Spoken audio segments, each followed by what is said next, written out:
आप सुन रहे हैं मुंशी प्रेमचंद की लोकप्रिय कहानियाँ। आज की कहानी का शीर्षक है उद्धार। हिंदू समाज की वैवाहिक प्रथा इतनी दूषित, इतनी चिंताजनक, इतनी भयंकर हो गई है कि कुछ समझ में नहीं आता उसका सुधार क्यों कर हो। बिरले ही ऐसे माता पिता होंगे जिनके 7 पुत्रों के बाद एक भी कन्या उत्पन्न हो जाए तो वह सहर्ष उसका स्वागत करें। कन्या का जन्म होते ही उसके विवाह की चिंता सिर पर सवार हो जाती है और आदमी उसी में डुबकियां खाने लगता है। अवस्था इतनी निराशमय और भयानक हो गई है कि ऐसे माता पिताओं की कमी नहीं है जो कन्या की मृत्यु पर हृदय से प्रसन्न होते हैं, मानो सिर से बाधा टली। इसका कारण केवल यही है कि दहेज की दर दिन दुगनी रात चौगनी पावस काल के चल गुजरे कि 1 या 2 हजारों तक नौबत पहुंच गई है। अभी बहुत दिन नहीं गुजरे कि 1 या 2 हजार रुपए दहेज केवल बड़े घरों की बात थी। छोटी छोटी शादियां 500 से 1000 तक हो जाती थी। अब मामूली विवाह भी 3-4 हजार के नीचे तय नहीं होते। खर्च का तो यह हाल है और शिक्षित समाज की निर्धनता और दरिद्रता दिन बढ़ती जाती है। इसका अंत क्या होगा ईश्वर ही जाने। बेटे 1 दर्जन भी हों तो माता पिता को चिंता नहीं होती। वह अपने ऊपर उनके विवाह का अनिवार्य होना नहीं समझता। यह उसके लिए कंपलसरी विषय नहीं है बल्कि ऑप्शनल विषय है। होगा तो कर देंगे, नहीं कह देंगे बेटा खाओ कमाओ, कमाई हुई तो विवाह कर लेना। बेटों की कुचरित्रता कलंक की बात नहीं समझी जाती, लेकिन कन्या का विवाह तो करना ही पड़ेगा। उससे भागकर कहाँ जाएंगे। अगर विवाह में विलंब हुआ और कन्या के पांव कहीं ऊंचे नीचे पड़ गए तो फिर कुटुंब की नाक कट गई, वह पतित हो गया, जात बाहर कर दिया गया। अगर वह इस दुर्घटना को सफलता के साथ गुप्त रख सका तब तो कोई बात नहीं, उसको कलंकित करने का किसी का साहस नहीं। लेकिन अभाग्यवश यदि वह इसे छिपा न सका, भंडा फोड़ हो गया तो फिर माता पिता के लिए, भाई बंधुओं के लिए संसार में मुंह दिखाने को नहीं रहता। कोई अपमान इससे दुस्सह, कोई विपत्ति इससे भीषण नहीं। किसी भी व्याधि की इससे भयंकर कल्पना नहीं की जा सकती। लुत्फ तो यह है कि जो लोग बेटियों के विवाह की कठिनाइयों को भोग चुके होते हैं वही अपने बेटों के विवाह के अवसर पर बिल्कुल भूल जाते हैं कि हमें कितनी ठोकरें खानी पड़ी थीं। जरा भी सहानुभूति नहीं प्रकट करते, बल्कि कन्या के विवाह में जो तावान उठाया था उसे चक्रवृद्धि ब्याज के साथ बेटे के विवाह में वसूल करने पर कटिबद्ध हो जाते हैं। कितने ही माता पिता इसी चिंता में ग्रहण कर लेता है। कोई बूढ़े के गले कन्या का मढ़कर अपना गला छुड़ाता है। पात्र कुपात्र के विचार करने का मौका कहाँ, ठेल मठेल है। मुंशी गुलजारी लाल ऐसे ही अभागे पिताओं में थे। यूँ उनकी स्थिति बुरी न थी। 200-250 रुपए महीने वकालत से पीट लेते थे, पर खानदानी आदमी थे, उदार हृदय। बहुत किफ़ायत करने पर भी माकूल बचत न हो सकती थी। संबंधियों का आदर सत्कार न करें तो नहीं बनता, मित्रों की खातिरदारी करें तो भी नहीं बनता। फिर ईश्वर के दिए हुए 2 पुत्र थे, उनका पालन पोषण शिक्षण का भार क्या करते। पहली कन्या का विवाह टेढ़ी खीर हो रहा था। यह आवश्यक था कि विवाह अच्छे घराने में हो, अन्यथा लोग हंसेंगे और अच्छे घराने के लिए कम से कम 5000 का तखमीना था। उधर पुत्री सयानी होती जाती थी। वह अनाज जो लड़के खाते थे वह भी खाती थी, लेकिन लड़कों को देखा तो जैसे सूखों का रोग लगा हो और लड़की शुक्ल पक्ष की चांद हो रही थी। बहुत दौड़ धूप करने पर बेचारे को एक लड़का मिला। बाप आबकारी विभाग में 400 रुपए का नौकर था। लड़का सुशिक्षित, स्त्री से आकर बोले, लड़का तो मिला और घर बार एक भी काटने योग्य नहीं, पर कठिनाई यही है कि लड़का कहता है मैं अपना विवाह न करूँगा। बाप ने समझाया, मैंने कितना समझाया, औरों ने समझाया, पर वह टस से मस नहीं होता। कहता है मैं कभी विवाह न करूँगा। समझ में नहीं आता विवाह से क्यों इतनी घृणा करता है। कोई कारण नहीं बतलाता, बस यही कहता है मेरी इच्छा। माँ बाप का इकलौता लड़का है, उनकी परम इच्छा है कि इसका विवाह हो जाए, पर करें क्या। यूं उन्होंने फलदान तो रख लिया है, पर मुझसे कह दिया है लड़का स्वभाव का हठीला है, अगर ना मानेगा तो फलदान आपको लौटा दिया जाएगा। स्त्री ने कहा, तुमने लड़के को एकांत में बुलवाकर पूछा नहीं? गुलजारी लाल बुलाया था, बेटा रोता रहा, फिर उठकर चला गया। तुमसे क्या कहूँ, उसके पैरों पर गिर पड़ा, लेकिन बिना कुछ कहे उठकर चला गया। स्त्री, देखो इस लड़की के पीछे क्या क्या झेलना पड़ता है। गुलजारी लाल, कुछ नहीं, आजकल के लौंडे सैलानी होते हैं, अंग्रेजी पुस्तकों में पढ़ते हैं कि विलायत में कितने ही लोग अविवाहित रहना ही पसंद करते हैं। बस यही सनक सवार हो जाती है कि निर्द्वंद रहने में ही जीवन की सुख और शांति है। जितनी मुसीबतें हैं वह सब विवाह ही में है। मैं भी कॉलेज में था तब सोचा करता था कि अकेला रहूंगा और मजे से सैर सपाटे करूंगा। स्त्री, है तो वास्तव में बात यही, विवाह ही तो सारी मुसीबतों की जड़ है। तुमने विवाह न किया होता तो क्यों ये चिंताएं होती, मैं भी कुंवारी रहती और चैन करती। इसके 1 महीना बाद मुंशी गुलजारी लाल के पास वर ने यह पत्र लिखा। पूज्य वर, सादर प्रणाम। मैं आज बहुत असमंजस में पढ़कर यह पत्र लिखने का साहस कर रहा हूँ, इस धृष्टता को क्षमा कीजिएगा। आपके जाने के बाद से मेरे पिताजी और माताजी दोनों मुझ पर विवाह करने के लिए नाना प्रकार से दबाव डाल रहे हैं। माताजी रोती हैं, पिताजी नाराज होते हैं। वह समझते हैं कि मैं अपनी जिद के कारण विवाह से भागता हूँ।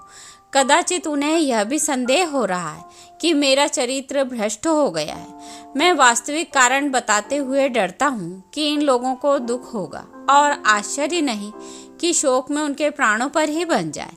इसलिए अब तक मैंने जो बात गुप्त रखी थी वह आज विवश होकर आपसे प्रकट करता हूँ और आपसे साग्रह निवेदन करता हूँ कि आप इसे गोपनीय समझिएगा और किसी दशा में भी उन लोगों के कानों में इसकी भनक न पड़ने दीजिएगा। जो होना है वह तो होगा, पहले ही से क्यों उन्हें शोक में डुबाऊं। मुझे 5-6 महीनों से यह अनुभव हो रहा है कि मैं क्षय रोग से ग्रसित हूँ। उसके सभी लक्षण प्रकट होते जाते हैं। डॉक्टरों की भी यही राय है। यहाँ सबसे अनुभवी जो 2 डॉक्टर हैं, उन दोनों ही से मैंने अपनी आरोग्य परीक्षाएं कराई और दोनों ने ही स्पष्ट से कह दिया है कि तुम्हें क्षय है। अगर माता पिता से यह कह दूं तो वह रो रो कर मर जाएंगे। जब यह निश्चय है कि मैं संसार में थोड़े ही दिनों का मेहमान हूँ तो मेरे लिए विवाह की कल्पना करना भी पाप है।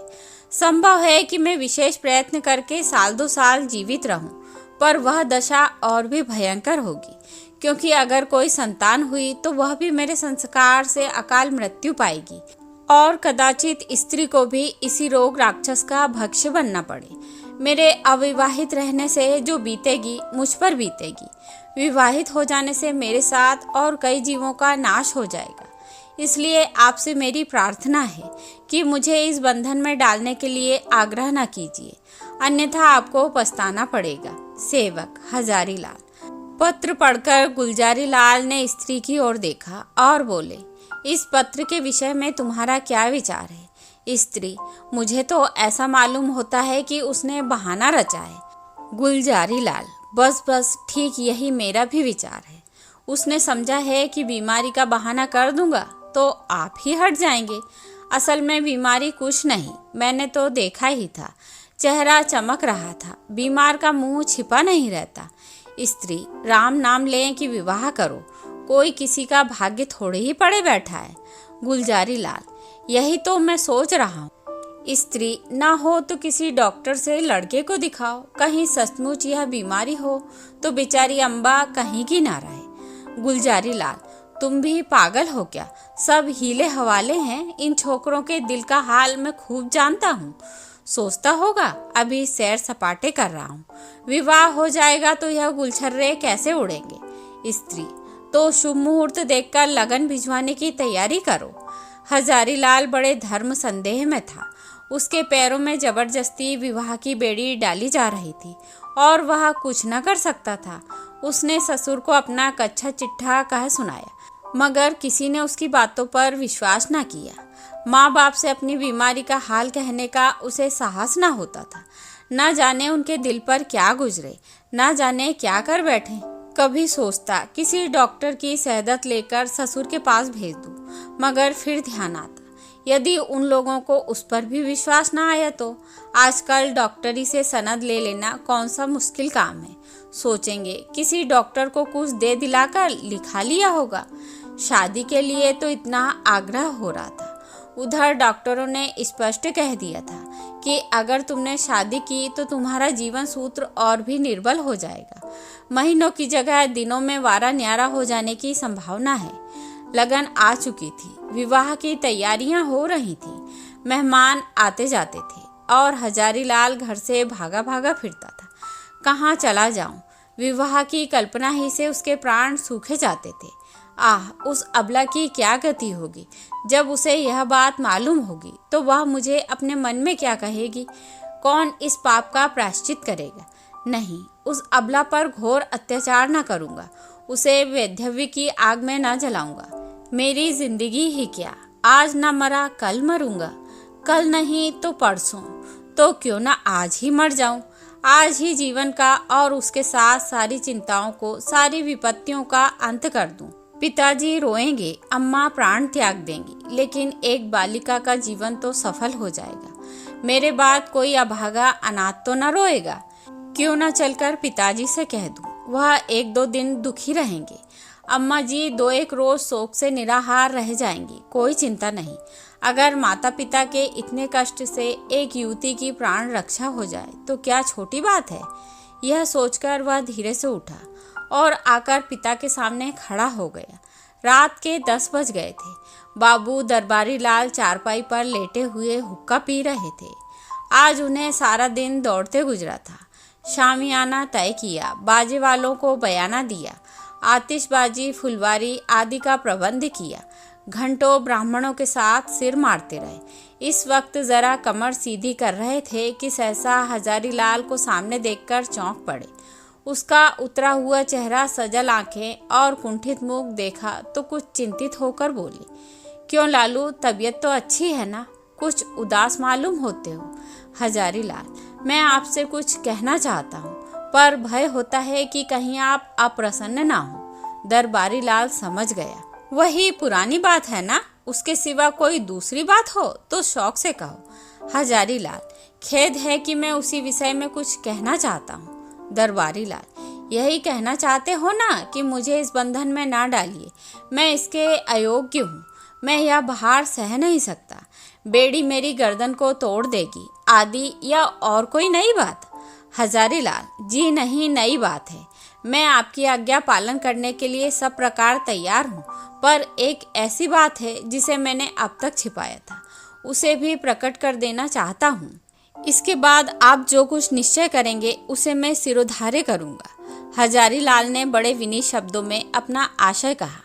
डॉक्टरों की राय भी बयान की ओर अंत में बोले, ऐसी दशा में मुझे पूरी आशा है कि आप मुझे विवाह करने के लिए बाध्य न करेंगे। दरबारी लाल ने पुत्र के मुख की ओर गौर से देखा।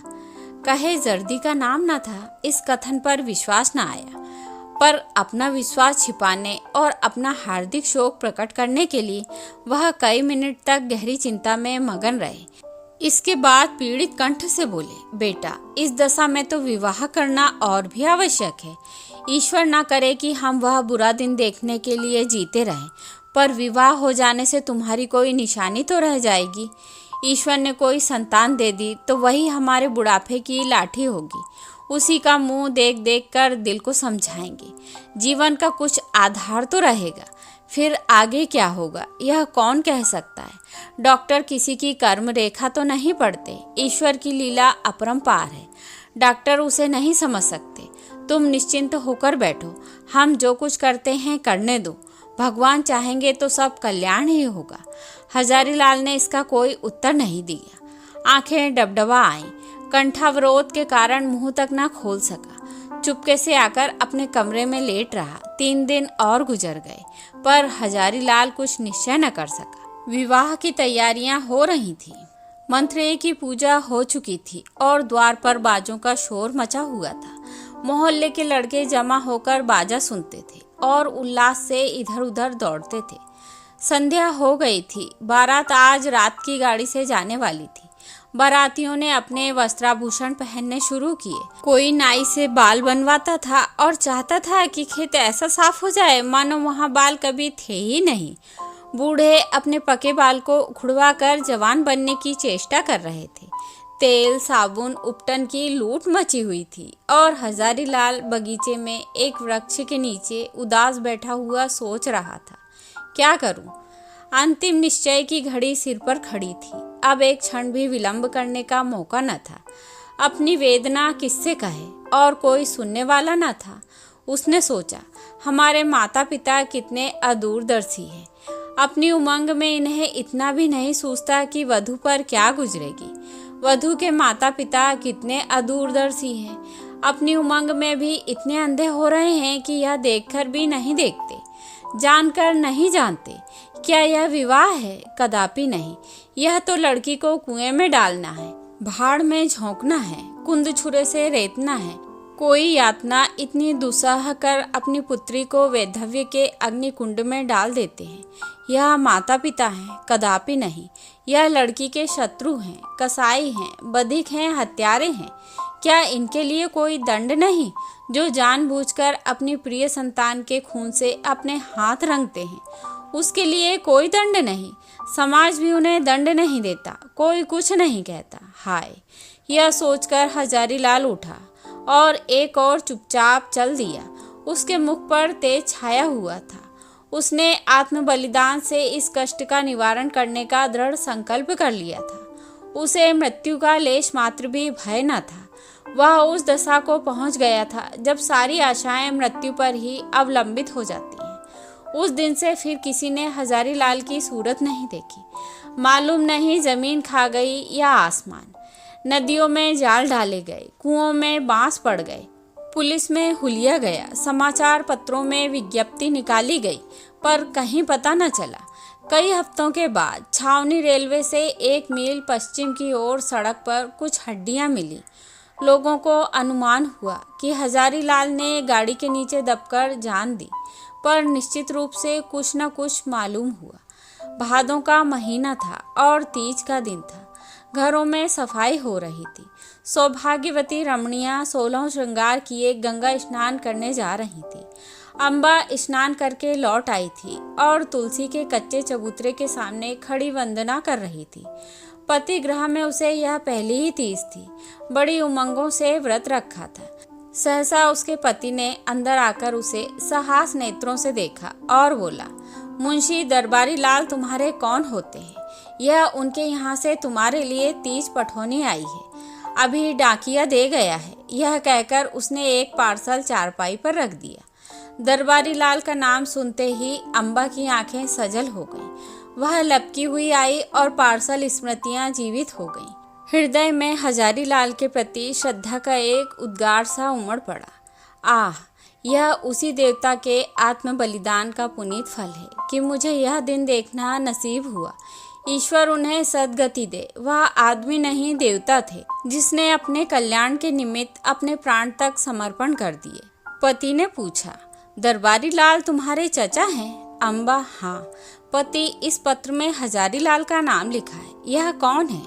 अम्बा, यह मुंशी दरबारी लाल के बेटे हैं। पति, तुम्हारे चचेरे भाई? अम्बा, नहीं, मेरे परम दयालु उद्धारक, जीवन दाता, मुझे अथाह जल में डूबने से बचाने वाले, मुझे सौभाग्य का वरदान देने वाले। पति ने इस भाव कहा मानो कोई भूली हुई बात याद आ गई हो। आह, मैं समझ गया, वास्तव में वह मनुष्य नहीं देवता थे। तो यह थी मुंशी प्रेमचंद्र के द्वारा लिखी हुई कहानी उद्धार। आशा करती हूँ आप सभी को पसंद आएगी।